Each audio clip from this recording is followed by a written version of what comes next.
Delhi municipal corporation نے 16 نومبر کو رام لیلا میدان میں ہونے والے All India Muslim Personal Law Board کے احتجاجی اجلاس کی اجازت اچانک منسوخ کر دی ہے۔ کارپوریشن کا کہنا ہے کہ یہ میدان دہلی حکومت کے ایک پروگرام کے لیے درکار ہے۔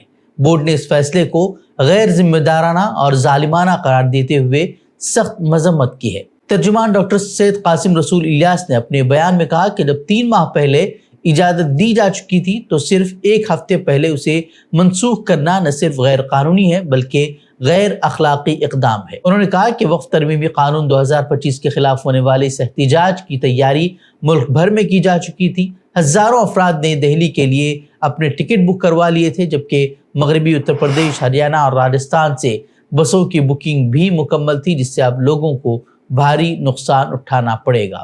ڈاکٹر قاسم رسول الیاس کا کہنا ہے کہ جمہوری ملک میں احتجاج ہمارا بنیادی حق ہے، مگر لگتا ہے کہ حکومت وقف بل کے خلاف بڑھتی عوامی حمایت سے خوفزدہ ہے۔ بورڈ نے اعلان کیا ہے کہ یہ پروگرام اب رمضان المبارک کے بعد دوبارہ دہلی میں ہی منعقد کیا جائے گا۔